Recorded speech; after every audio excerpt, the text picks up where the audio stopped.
is the master power that molds and makes, and man is mind, and evermore he takes the tool of thought, and shaping what he wills, brings forth 1,000 joys or 1,000 ills.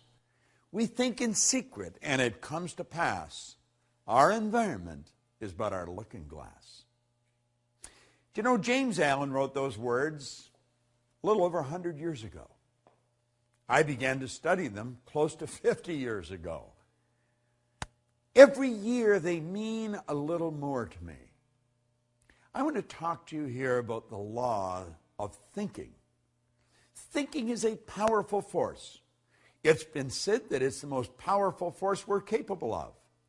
Do you know, Archibald MacLeish, a Pulitzer Prize-winning playwright, had a character stand up in a play one time called The Secret of Freedom. And the character says, the only thing about a man is his mind.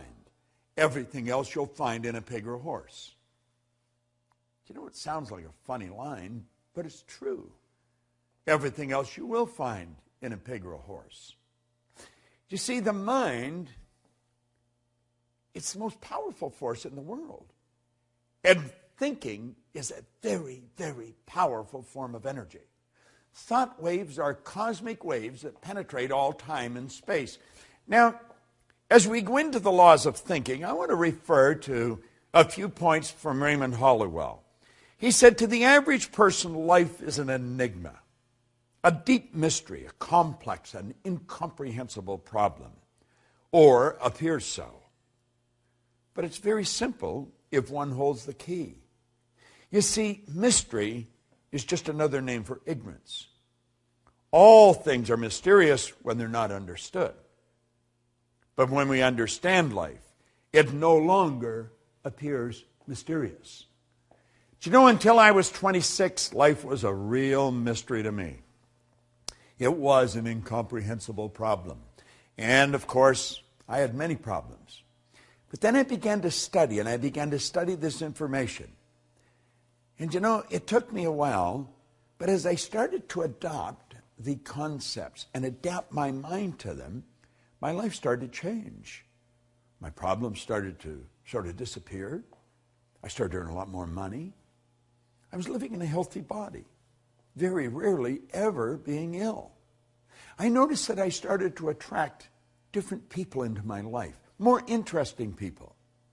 You see, the truth was, I was just becoming a more interesting person. A person's interesting because they're interested.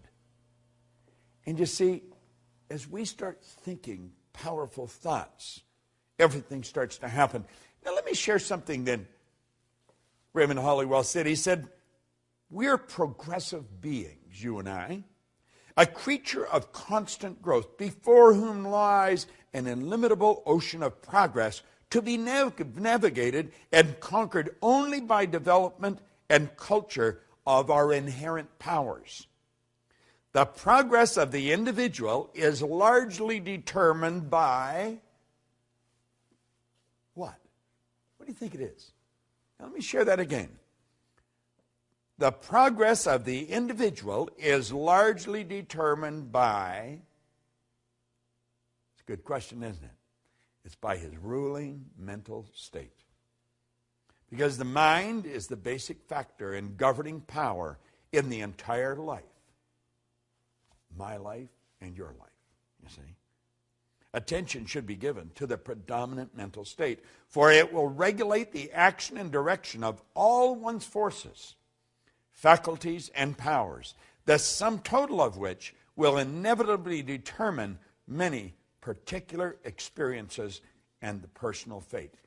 You see, the ruling state is like the CPU. You're familiar with your computer. Well, that's what the ruling state of the computer is. You see? The ruling state of mind is made up of various mental attitudes, which the individual adopts towards things, events, and life in general. If the attitudes are broad in mind, optimistic in tone, and true of life, his predominant mental state will correspond and exhibit a highly constructive and progressive tendency. Because almost all the forces of the personality function through the conscious mind in one way or another, and as the daily mental and physical acts are largely controlled by the conscious mind, it's obvious that the leading mental state must determine the direction which the powers of the individual must proceed. You see, the ruling mental state is everything. I know that you and I have been trained to believe that we've got to change what's going on out there. You know, we've got to fix this and fix that. And we have literally been programmed to live through our senses, to go by what we hear, see, smell, taste, or touch. But you know, there's been little thought given to our higher faculties: perception, the will, intuition, memory, reason, imagination. And see, they're all our inner faculties, and that's where it really happens. This is where it all begins, inside. You don't have to worry about changing what's going on out there. I don't care if it's your bank account or the health of your body. You're going to find the x-rays will show a different you. The bank account will show a different balance. And everything in life will begin to change as you take over the power of thought. Thought is a very, very powerful force. Let me share something that Raymond Hollywell says on thought. He says thought is a subtle element. Although it is invisible to the physical sight, it is an actual force of substance, as real as electricity, light, heat, water, or even stone. We are surrounded by a vast ocean of thought through which our thoughts pass like currents of electricity, or tiny streaks of light, or musical waves. You can flash your thoughts from pole to pole, completely around the world, many times in less than a single second. Now think of what he's saying. You can flash your thoughts right around the globe several times in less than a single second. Scientists tell us that thought is compared with the speed of light. They tell us our thoughts travel at the rate of 186,000 miles per second. We have a hard time comprehending that. He goes on to point out that our thought travels 930,000 times faster than the sound of our voice. No other force or power in the universe yet known is as great or as quick. It is a proven fact scientifically that the mind is a battery force, the greatest of any known element. You see, the thinker is like the computer processor. You know, when it's finely tuned, it really works fast. You can think, and what you think ultimately produces the results in your life. See, there's laws to thought. I'm going to tell you something that I've learned beyond a shadow of a doubt. The thoughts that you think and turn over to your emotional mind instantly, by law, control the vibratory rate of your body. Your body is a mass of magnetic energy. It truly is.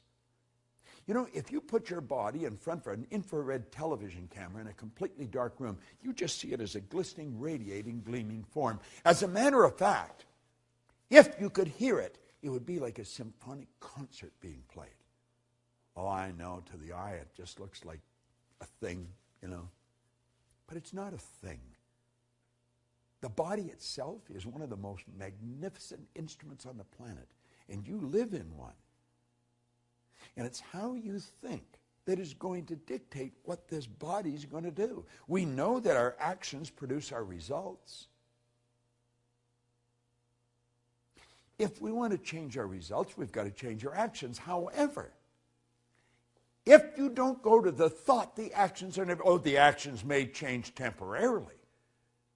But believe me, the thoughts that you think repeatedly become fixed in your subconscious mind. And those thoughts are going to determine what happens in your life. Make no mistake about it. Now, play with this for a moment. We hear a lot about positive and negative attitudes or positive and negative thinking. Well, some think that we deal with two forces. That is, we attract the good and we must do away with the bad. You've heard that many times. We attract the good, we must do away with the bad. Well, that is not true. For example, if we are cold, we do not work with cold and heat alike in order to get warm. This is very simple processing that we're going through here, mental processing. We build a fire and we gather around the fire and we enjoy the heat that is extended from it and we become warm. As we build warmth, the cold disappears, for the cold is the absence of the heat. Just like dark is absence of the light. Let there be light. You see? To be warm, we give our whole thought to those things which tend to create warmth. We ignore the cold in thinking of heat and bring forth heat. Prosperity and poverty are not two things. They are merely two sides of one thing, the same thing. There is but one power. Rightly or wrongly used, we cannot think of plenty and then worry about the unfavorable conditions that may seem apparent. If you want to change the results in your life, and I'm just working on the premise that you do, or you wouldn't even be watching this film right now, give your thought to your mind. Give serious thought to this series of overviews that I'm doing on the laws that you're studying. You see, Huxley was right. He said the only corner of the universe that we can be certain of improving, it's our own self. That's all. You know, all those things we want to change outside, they're all a reflection of what's going on inside. Well, that may be a big idea for you right now, but as you study this for a week, a month, a year, and then come back and hear me say that, it's going to sound like a totally different statement. You choose your thoughts, and your thoughts create your life. You truly do become what you think about. There is a law of thinking. Make no mistake about it. This is Bob Proctor, and thank you.